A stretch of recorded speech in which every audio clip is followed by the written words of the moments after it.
Good morning, જય શ્રી કૃષ્ણ. ગંગોત્રી સ્કૂલમાં આપનું હાર્દિક સ્વાગત કરવામાં આવે છે. હું ભાલોડિયા અમિત. વિજ્ઞાન વિષયની અંદર પ્રકરણ 2 એસિડ, બેઝ અને ક્ષારની અંદર છે એ આપણે હવેના પછીનો ટોપિક ભણીએ. નામ છે એસિડિક ઓક્સાઇડ એટલે શું, એટલે કે એસિડિક ઓક્સાઇડ કોને કહેવાય. તો સૌ પ્રથમ છે એ આ એસિડિક ઓક્સાઇડની છે વ્યાખ્યા આવશે. આપણે છે એ આની પહેલાં જોયું હતું કે બેઝિક ઓક્સાઇડ કોને કહેવાય. એવી જ રીતે હવે વાત આવશે એસિડિક ઓક્સાઇડ કોને કહેવાય. તો સૌ પ્રથમ એની વ્યાખ્યા કે જે ઓક્સાઇડ, આની પહેલાં પણ કીધું હતું, અત્યારે પણ કહું છું, આ શબ્દ જરૂરી છે. કોની સાથે? તો પાણી સાથે પ્રક્રિયા કરી અને શું બનાવે? એસિડ બનાવે. ફરીથી એકવાર, જે ઓક્સાઇડ કોની સાથે? પાણી સાથે પ્રક્રિયા કરી અને શું બનાવે? એસિડ બનાવે. તો તેને એસિડિક ઓક્સાઇડ તરીકે ઓળખવામાં આવે છે. ફરીથી એકવાર, જે ઓક્સાઇડ પાણીમાં નાખતા શું બનાવે? એસિડ બનાવે. તો તેવા ઓક્સાઇડને એસિડિક ઓક્સાઇડ તરીકે છે એ ઓળખવામાં આવે છે. હવે આપણે કીધું હતું કે તત્વ છે એ 3 પ્રકારના હોય: ધાતુ તત્વ, અધાતુ તત્વ અને અર્ધધાતુ તત્વ. એમાંથી અહીંયા આવશે અધાત્વીય ઓક્સાઇડ, એટલે કે અધાતુના ઓક્સાઇડ. એમ કયો તોય વાંધો નહીં, અથવા તો અધાત્વીય ઓક્સાઇડ કયો તો પણ વાંધો નહીં. એટલે અધાત્વીય ઓક્સાઇડ છે તે એસિડિક ઓક્સાઇડ છે. જે અધાતુના ઓક્સાઇડ છે તે એસિડિક ઓક્સાઇડ છે. શું કામે? કારણ કે આ જે અધાતુના ઓક્સાઇડ છે તેને વ્યાખ્યા પ્રમાણે તમે જુઓ, કેમાં નાખશું? પાણીમાં. પાણીમાં નાખશો એટલે શું બનાવે છે? એસિડ બનાવે છે. એટલે અધાતુના ઓક્સાઇડ એ એસિડિક ઓક્સાઇડ છે તેવું કહી શકાય. શું કામે? કારણ કે વ્યાખ્યા અનુસાર આપણે જોયું કે અધાત્વીય ઓક્સાઇડ છે એને જ્યારે પાણીની અંદર નાખવામાં આવશે ત્યારે એસિડ બનાવે છે. આથી આવા જે અધાત્વીય ઓક્સાઇડ છે તેને એસિડિક ઓક્સાઇડ તરીકે ઓળખવામાં આવે છે. હવે આપણને એમ થાય કે આ અધાત્વીય ઓક્સાઇડ એટલે શું? તો આ અધાત્વીય ઓક્સાઇડ એટલે અધાત્વીય, એનો મતલબ અધાતુ. અધાતુ સાથે જ્યારે ઓક્સિજન જોડાય તો તેને અધાત્વીય ઓક્સાઇડ તરીકે ઓળખવામાં આવે છે. આપણે અહીંયા તમે ઉદાહરણ જુઓ તો તમને 3 ઉદાહરણ છે એ દર્શાવેલા છે આ અધાત્વીય ઓક્સાઇડના. આ 3 ઉદાહરણની અંદર આ અધાત્વીય ઓક્સાઇડને કેની અંદર નાખશું? તો કે H2O, એટલે કે પાણીની અંદર નાખવામાં આવશે. અને પાણીની અંદર જ્યારે નાખવામાં આવશે ત્યારે છેલ્લે નિપજ તરીકે તમને શું મળશે? તો કે એસિડ મળશે. તો આના ઉપરથી આપણે કહેશું કે આપણે જે લીધેલા અધાત્વીય ઓક્સાઇડ છે તે એસિડિક ઓક્સાઇડ છે. બરોબર? એટલે આ જે આપણે વાત કરી કે અધાત્વીય ઓક્સાઇડ એ એસિડિક ઓક્સાઇડ છે, તો એની સમજૂતી આપણે સમીકરણ દ્વારા સમજીએ. એમાં પહેલું ઉદાહરણ SO2, જેની અંદર S એટલે કે સલ્ફર. આ સલ્ફર શું છે? તો કે અધાતુ છે. ઈ સલ્ફર એટલે કે અધાતુ જ્યારે ઓક્સિજન સાથે જોડાય તો આ જે SO2 બનાવ્યા, નામ આવશે સલ્ફર ડાયોક્સાઇડ. તો આ જે સલ્ફર ડાયોક્સાઇડ છે એ અધાત્વીય ઓક્સાઇડ છે. કેમાં નાખવાનું છે? તો કે પાણીમાં. એટલે કે +H2O પાણીમાં નાખવામાં આવે ત્યારે તમે નિપજ તરીકે જુઓ છો તો H2SO3. બીજું કાંઈ નથી કર્યું. અહીંયા H2S, ઓક્સિજન 2 અને અહીંયા 1, બેને કેટલા થાય? તો કે 3. એટલે 3 ઓક્સિજન કરી નાખો એટલે આખું સૂત્ર થશે H2SO3. આ જે H2SO3 છે એ એસિડ છે, નામ ખાસ યાદ રાખજો, સલ્ફ્યુરસ એસિડ. અત્યાર સુધી તમે ઘણી વખત સલ્ફ્યુરિક એસિડ નામ સાંભળ્યું હશે, પણ એ સલ્ફ્યુરિક એસિડ અને સલ્ફ્યુરસ એસિડને બેયમાં ફેર છે. ફેર તમારે જોવો હોય તો આ રહ્યું નીચે જુઓ, ઓક્સિજન 4 છે, અહીં ઓક્સિજન 3 છે, આગળનું બધું સરખું છે. અહીંયા H2SO3 ને અહીંયા H2SO4 3 કરી નાખો તો સલ્ફ્યુરસ એસિડ, અને જો 4 થઈ જાય તો આવશે સલ્ફ્યુરિક એસિડ. એટલે આપણે જે ઉદાહરણ જોયું તે આ SO2, નામ આવશે સલ્ફર ડાયોક્સાઇડ. આ જે સલ્ફર ડાયોક્સાઇડ એ શું છે તો અધાતુના ઓક્સાઇડ છે. આ અધાતુના ઓક્સાઇડને કેમાં નાખશું તો કે પાણીમાં. એટલા માટે પ્લસ H2O. પ્રક્રિયાને અંતે તમે જુઓ છો તો H2SO3 નામ આવશે સલ્ફ્યુરસ એસિડ. નામની અંદર જ એસિડ આવી ગયો તો એનો મતલબ કે શું ઉત્પન્ન કરે છે? એસિડ ઉત્પન્ન કરે છે. કેમાંથી એસિડ ઉત્પન્ન થયો તો કે સલ્ફર ડાયોક્સાઇડમાંથી ઉત્પન્ન થયો. તો આ જે સલ્ફર ડાયોક્સાઇડ છે એ કેવા ઓક્સાઇડ છે તો અધાતુના ઓક્સાઇડ છે. તો અધાતુના ઓક્સાઇડમાંથી એસિડ ઉત્પન્ન થયો તો આ અધાતુના ઓક્સાઇડને એસિડિક ઓક્સાઇડ તરીકે છે એ ઓળખવામાં આવે છે. આ પહેલું ઉદાહરણ જોયું. હવે એના પછીનું બીજું ઉદાહરણ અધાતુના ઓક્સાઇડ તરીકે લીધેલું છે અહીંયા SO3. S એટલે તો ઉપર આવ્યું જ થશે. શું નામ આવશે? સલ્ફર. O3 3 આવ્યા એટલા માટે ટ્રાય, અને O માટે ઓક્સાઇડ. ટ્રાય અને ઓક્સાઇડને જ્યારે ભેગું કરવામાં આવે તો કહેવાય ટ્રાયોક્સાઇડ. ઉપર તમે જુઓ તો 2 માટે શબ્દ આવશે ડાય, O માટે ઓક્સાઇડ. ડાય અને ઓક્સાઇડને ભેગા કરો એટલે આવશે ડાયોક્સાઇડ. એટલે આપણે અહીંયા જોઈ SO3, નામ આવશે સલ્ફર ટ્રાયોક્સાઇડ. આ જે સલ્ફર ટ્રાયોક્સાઇડ છે તે અધાતુના ઓક્સાઇડ છે. એને કેની અંદર નાખશું તો પાણીમાં. પાણીમાં નાખશું એટલે શું આવ્યું અહીંયા? Plus H2O. પ્રક્રિયાને અંતે તમે નિપજમાં જુઓ તો H2SO4, નામ આવશે સલ્ફ્યુરિક એસિડ. હજી કહું છું, નામ છે એ ખાસ યાદ રાખજો. જો અહીંયા તમે 3 કરી નાખો તો સલ્ફ્યુરસ એસિડ નામ થઈ જશે. જો 4 આવે તો નામ આવશે સલ્ફ્યુરિક એસિડ. એટલે અહીંયા આ જે સલ્ફ્યુરિક એસિડ મળ્યો તે આપણને કેમાંથી મળ્યો તો કે સલ્ફર ટ્રાયોક્સાઇડમાંથી, જેની અંદર સલ્ફર એટલે અધાતુ ઓક્સિજન સાથે જોડાય છે તો એને ઓક્સાઇડ એટલે કે અધાતુના ઓક્સાઇડ કહેવાય. ઈ અધાતુના ઓક્સાઇડને કેમાં નાખ્યું તો કે H2O એટલે કે પાણીમાં. પાણીમાં નાખ્યું એટલે શું મળ્યું? Sulphuric acid. નામમાં જ એસિડ આવ્યો એનો મતલબ કે એસિડ ઉત્પન્ન થયો. તો આવો જે અધાતુનો ઓક્સાઇડ એટલે કે સલ્ફર ટ્રાયોક્સાઇડ. તો આ જે સલ્ફર ટ્રાયોક્સાઇડ એ અધાતુનો ઓક્સાઇડ ને અધાતુનો ઓક્સાઇડ એ કેવો ઓક્સાઇડ કહેવાય?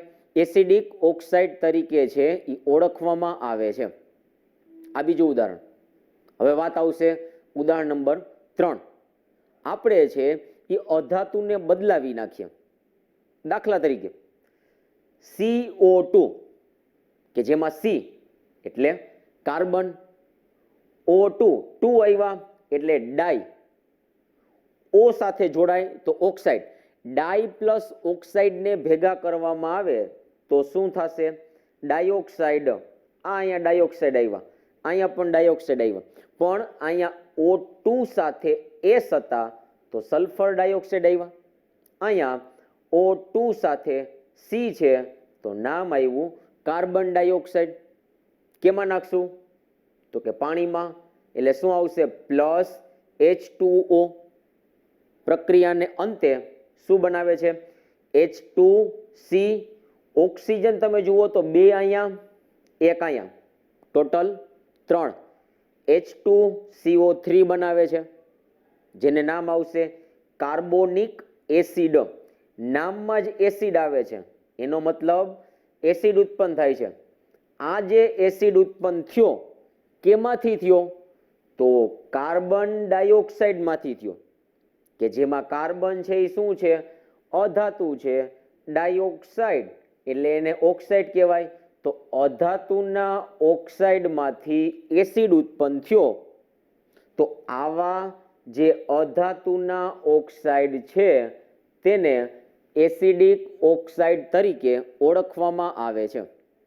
એટલે આ 3 ઉદાહરણની અંદર આમ તમે જુઓ તો આ SO2 sulphur dioxide, SO3 sulphur trioxide, CO2 carbon dioxide, આ 3 જે ઉદાહરણ છે એ ઉદાહરણ અધાત્વીય ઓક્સાઇડના છે.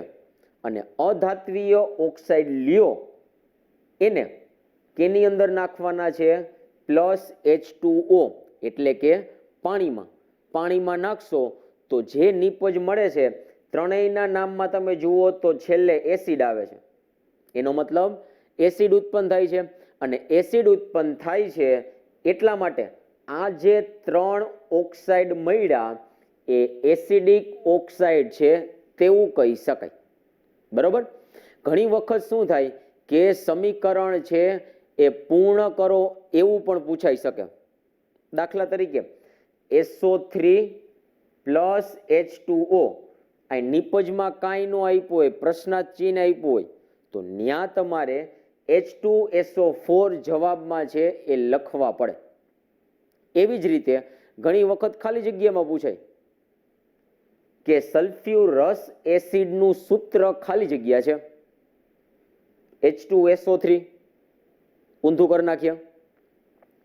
H2SO3 નું નામ ખાલી જગ્યા છે તો આવશે સલ્ફ્યુરસ એસિડ. આ જ વસ્તુ કાર્બોનિક એસિડ માટે પણ પૂછાઈ શકે. આમ તમે જોવા જાઓ તો hydrochloric acid, sulphuric acid, nitric acid, આ નામ ઘણી વખત તમારી પાસે આવી ગયા હશે. પણ અહીંયા જે આ બધા નવા નામ આવે છે કે સલ્ફ્યુરસ એસિડ, કાર્બોનિક એસિડ, આ બધાના સૂત્ર છે એ તમારે યાદ રાખવા પડશે કે જેથી કરીને ગમે ત્યારે ગમે તેમ કરીને પ્રશ્ન પૂછાય તો આવડી જાય. એમ પૂછાય કાર્બોનિક એસિડ એ કયા અધાતુના ઓક્સાઇડમાંથી મેળવવામાં આવે છે? તો શું આવશે? કાર્બન ડાયોક્સાઇડમાંથી. આમે પૂછાય કાર્બન ડાયોક્સાઇડને પાણીમાં ઓગાળતા કઈ નિપજ મળે છે? તો શું મળશે? કાર્બોનિક એસિડ બનાવે છે. એટલે સમીકરણની અંદર જે પદાર્થો આવે છે બધાના નામ તમને છે એ આવડતા હોવા જોઈએ. એટલે આ જે આપણે વાત કરી એ એસિડિક ઓક્સાઇડની વાત કરી. બરોબર?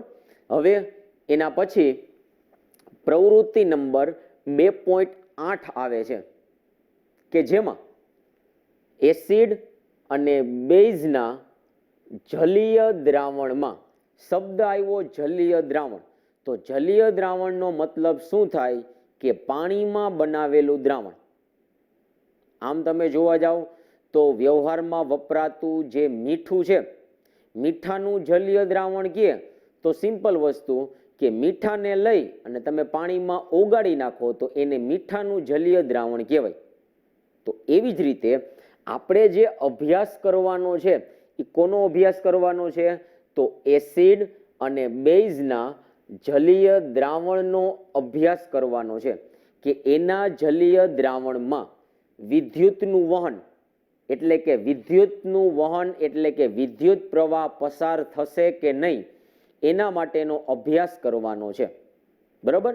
એટલે ખાલી એસિડ બેઝમાં વિદ્યુતનું વહન થાય છે એનો અભ્યાસ નહીં, પરંતુ તેના કયા દ્રાવણમાં?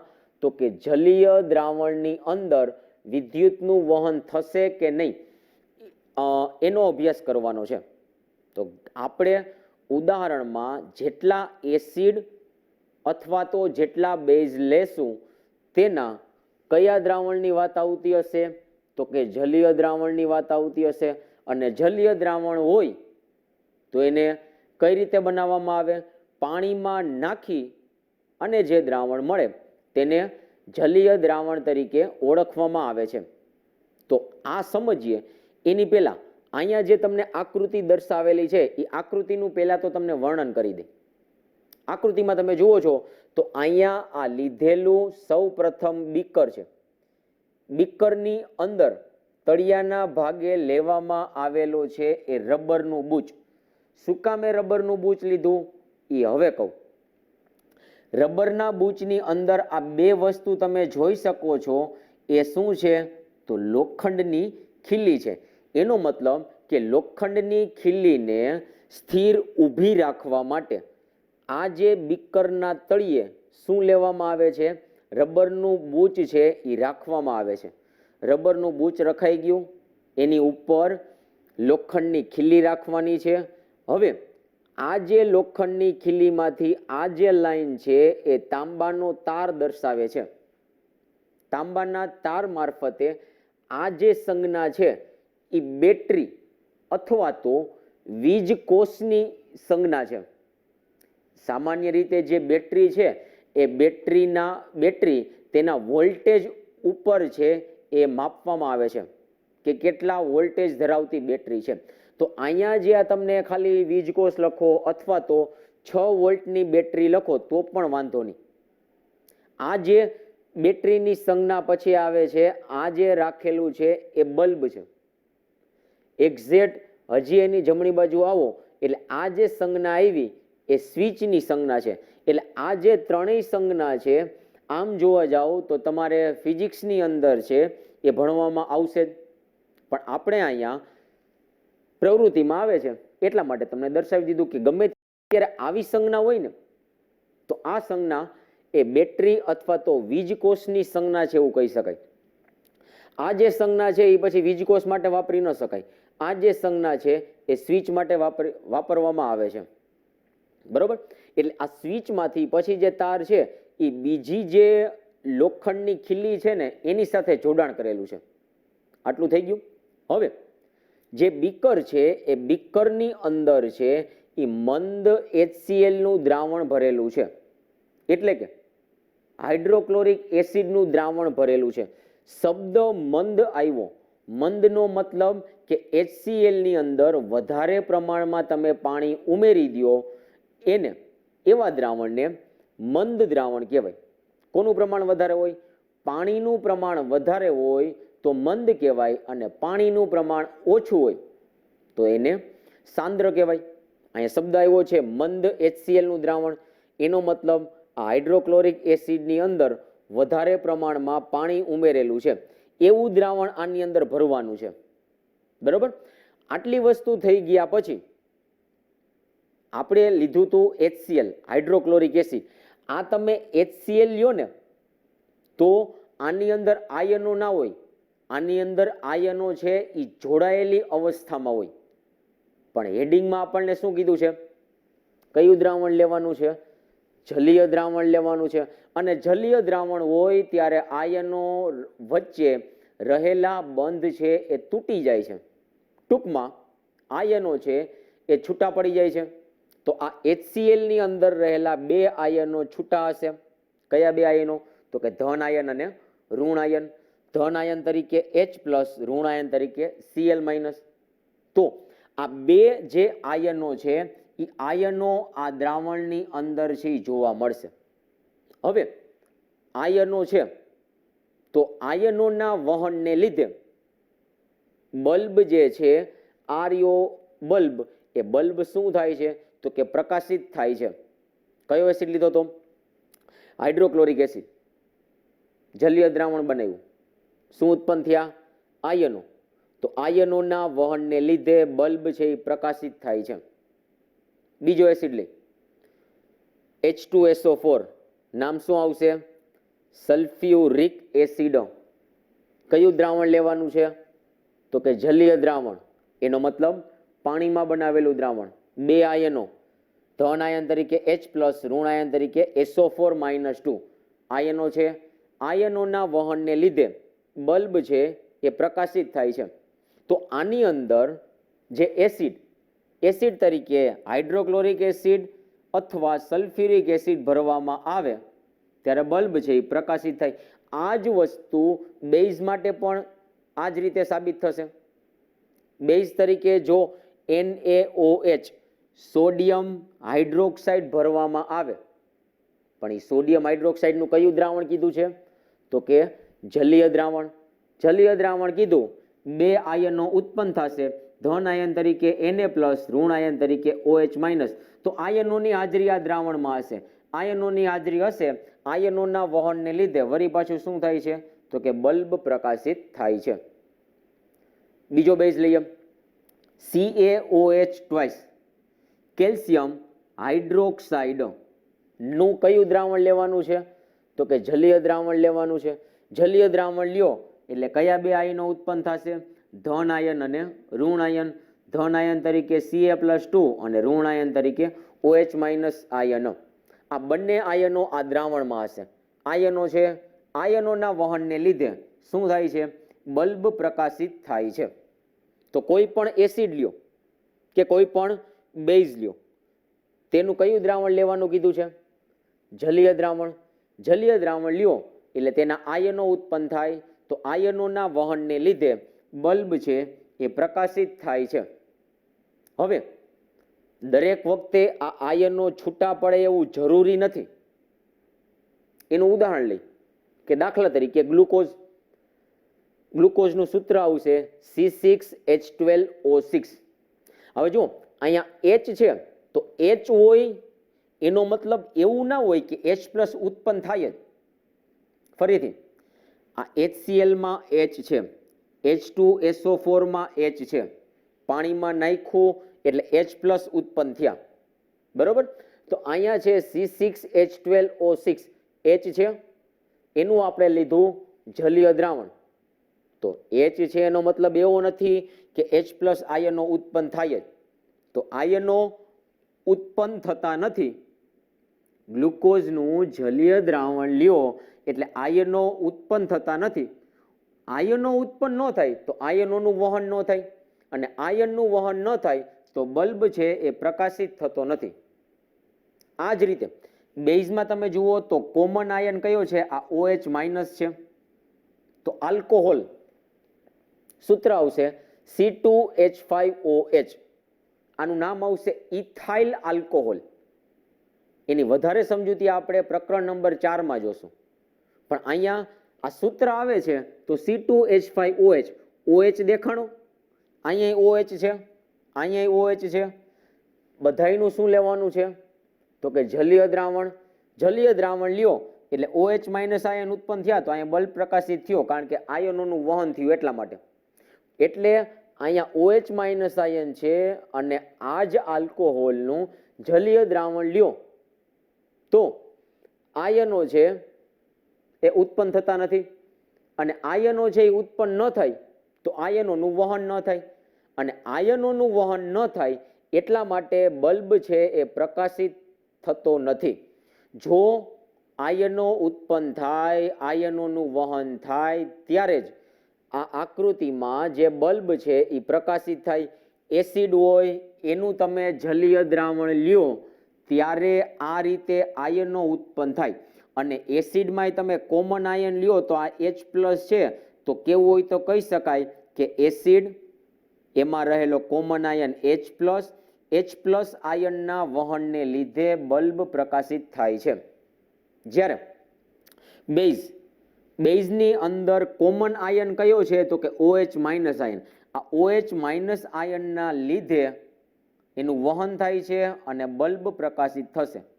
એટલે સૂત્રની અંદર H હોય અને આ રીતે સૂત્રની અંદર OH હોય, અને એનું જલીય દ્રાવણ લ્યો તો જરૂરી નથી કે H હોય એટલે H+ આયન ઉત્પન્ન થવો જ જોઈએ, કે અહીંયા તમે OH જુઓ તો OH- આયન ઉત્પન્ન થવો જ જોઈએ.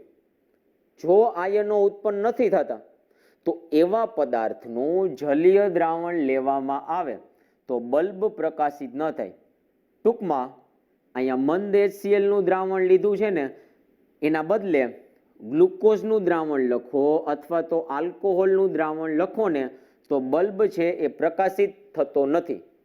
તો આ પ્રયોગ ઉપરથી એવું કહી શકાય કે જો એસિડ લ્યો તો એસિડમાં H+ આયનોના વહનને લીધે બલ્બ પ્રકાશિત થાય છે. ફરીથી એકવાર, HCl H2SO4 બે એસિડ છે, બેની અંદર કોમન આયન સરખો આયન કયો છે? H+ છે.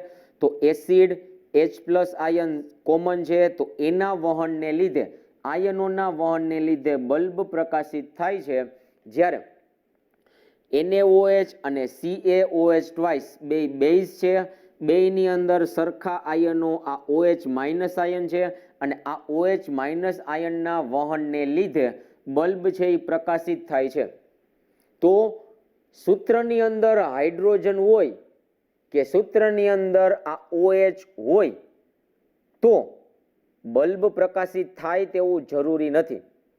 સૂત્રમાં H હોય તો એને એસિડ કહેવાય તેવું પણ જરૂરી નથી, અને સૂત્રની અંદર OH હોય તો એને બેઝ કહેવાય તેવું પણ જરૂરી નથી.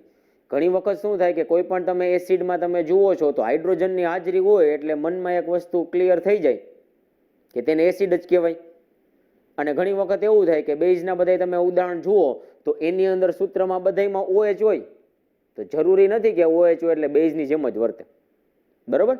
એટલે અહીંયા આ જે ગ્લુકોઝનું અથવા તો આલ્કોહોલનું જો જલીય દ્રાવણ લીધું હોય તો આયનો ઉત્પન્ન નથી થતા, બલ્બ પ્રકાશિત ન થાય. એટલે એસિડ લ્યો તો એમાં આ H+ આયનોના વહનને લીધે બલ્બ પ્રકાશિત થાય, અને NaOH CaOH બેઝ લ્યો તો આ OH- આયનોના વહનને લીધે બલ્બ પ્રકાશિત થાય છે. Thank you.